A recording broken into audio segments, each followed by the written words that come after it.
Germany are the current world champions, yet somehow a lot of basketball fans don't have them in top 3 contenders for the Olympic gold. Underestimating them is the biggest mistake anyone can make, and we saw that against Team USA. They have the all-around Franz Wagner, the speedy Dennis Schroder, the shooting in Andreas Obst, a great team spirit, and a fantastic coach. But what if I told you there is another thing that makes it all click? Let's look at why the Germans should be again considered as favorites to win gold, and the one thing that makes their offense unstoppable. We told you that this man is a sharpshooter. First of all, on that side of the court, they are astonishing to watch. The offense is often free-flowing, yet somehow they manage to keep the spacing perfect at almost all times and find an answer to every possible defensive scheme. Watch here, a beautiful set play with Horn's flair for shooter Obst that immediately turns into Spain pick and roll. Team USA switch on defense and seems like their set is stuck, but Dennis reads it well that Embiid is denying him, cuts back door, sinks in the defense, and kick out for the Americans' nightmare Obst. Here is another nice play against France. It starts with veer action or fake pick and roll, which turns into a pin down for shooter, with another pin down on the left side too. There is a slight opening here, but France defended well. Now keep an eye on Voigtman. No hesitation from him as he sets the flare before going to pick the ball handler. That throws EuroLeague champion Matthias Lazor off.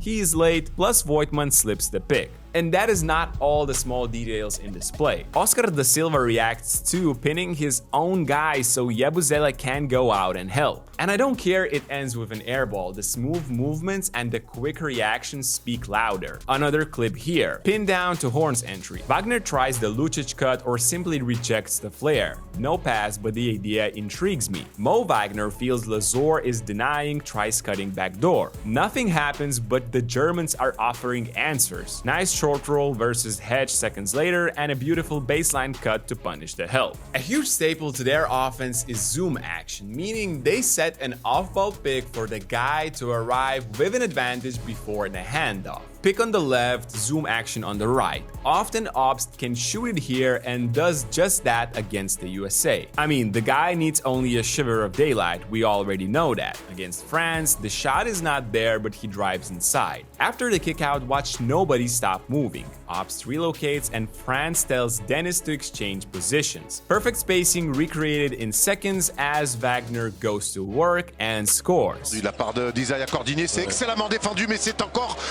Sometimes all that fancy work in half-court offense is not necessary. The Germans love to push the tempo under coach Gordon Herbert whenever possible. And why not? First, you have Wagner, whose combination of handles at that size and finishing footwork is an extremely dangerous one. Then you have Dennis the Menace, who sometimes needs only 3 seconds to be on the other side of the floor. However, both of these guys can do the same in half-court too, and that is why I think they are the perfect combo in FIBA basketball. Shifty, quick, slashing guard, and an all-around ball-handling wing whose size comes in as a huge advantage. That same size helps France to score in ISO or pick-and-roll situations. He can drive, he can hit a midi, and can do the same behind the arc. Now with Dennis, it's a little bit different. Playing for Germany, he has the ultimate green light, and it shows. The point guard is embracing the chaos within a certain scheme and is super efficient. Head coach Herbert wants to utilize his speed using a handful of super high picks in every game. You can see the same thing with France too, by the way. Defender's momentum is taking him the opposite way, so it's easy for the guard to go around and see what happens from there. And look how the dominoes start falling after one screen here. Since Voigtman pops, Gobert is higher than usual, and that allows Dennis to get deep inside the paint. Giffey drives the closeout, collapses another defender, and at this point it is over as Germany create a perfect quality shot only for Bonga to brick it. But again, great offense, and one screen was enough if you use it according to your own player's strengths. It is true, Germany's success depends a lot on his frees, and those might not fall every night. But hey, when a guy is hitting shots like this, can you be disappointed? It might be just my personal opinion, but seeing Schroder play with a complete green light from his coaches makes him a better shooter too. Schroder pulls up for another deep triple, his second. On top of Dennis and Franz, the quality does not drop significantly when one of those two goes to the bench. Guard Maodo Law is there to pick up the reins as the main or secondary ball handler, and he has proven to be a consistent threat off the dribble, keeping the opponents honest on defense for the whole 40 minutes. Look at the moves from him against Evan Fournier here to end the quarter. Or even better, witnessed him putting the Ant-Man on skates only to dish it out to an open teammate.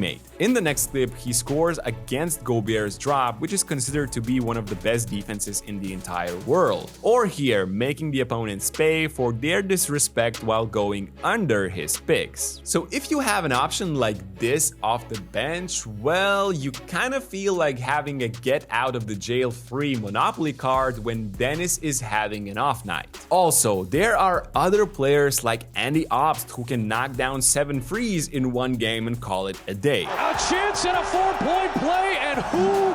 However, that is not the thing I mentioned in the beginning and the thing that makes Germany unstoppable. But before we take a look into what does, a quick shout out to Hostinger who made this video possible. Another thing that Hostinger makes possible is creating, maintaining, and hosting your own website. If you have an idea, you can use their AI-powered website builder, you can use professional templates, or you can start everything from scratch. Hostinger has a lot of other AI tools to discover, such as the logo maker or CEO-friendly copywriter. So make sure to check out the link below and to use our code BNews10 for 10% off of any hosting plans. Okay, so finally, the thing that makes it all click for Germany is their shooting at both big spots. Having all 5 guys that can shoot and also drive the closeout is huge for all Dennis, Franz, and Andy Obst and others. Let me show you the best examples. It's Franz Wagner and not the center setting a pick and getting a smaller defender next to him after a switch. Now look where's Voigtmann who's playing the 5. Lazor, whose task is to protect the rim, is nowhere near the paint, the other 2 Germans lift up, and that leaves Wagner alone under the rim, and there's nothing else LBC can do here. Here's another pick from the 4-man and not the center. Germany are simply targeting the defender day 1 here and letting the guy go to work without Gobert or name any center on the opposing team you want defending the rim.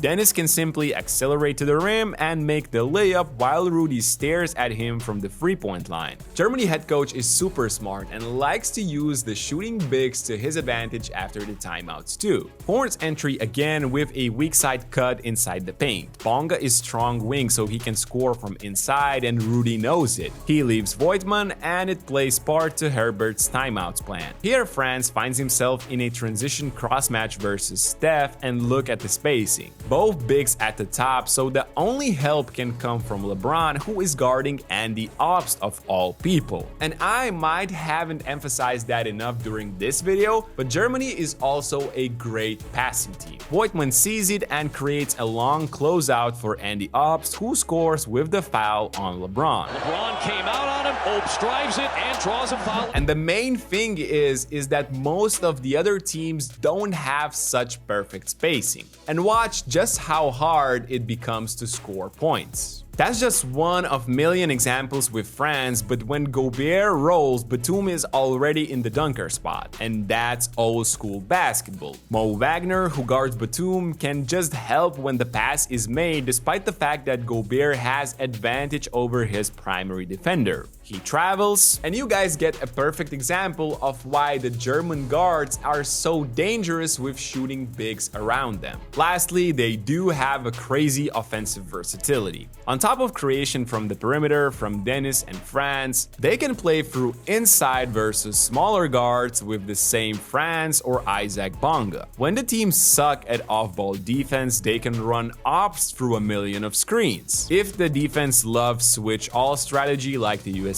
do, for example, their bigs are good at sealing the smaller players. They are not afraid of the contact inside and slipping the screens either. Rolls, there's the slip, there he is. unpredictability, quick reads, and fitting offensive talents are what makes the Germans incredibly hard to beat. Oh, and yes, they absolutely love playing with each other and everyone are happy with their roles. That's why I love the decision to not include anyone who wasn't a part of this gold medal winning group last year for the Olympics, despite some names shining bright in the NBA this year. So what do you guys think? Can Germany repeat their success and stun the world once again? I called it last year in one of my videos and I wouldn't be surprised once again. Let me know what you think in the comment section down below. Don't forget to like and subscribe the channel and I'll see you in the next one.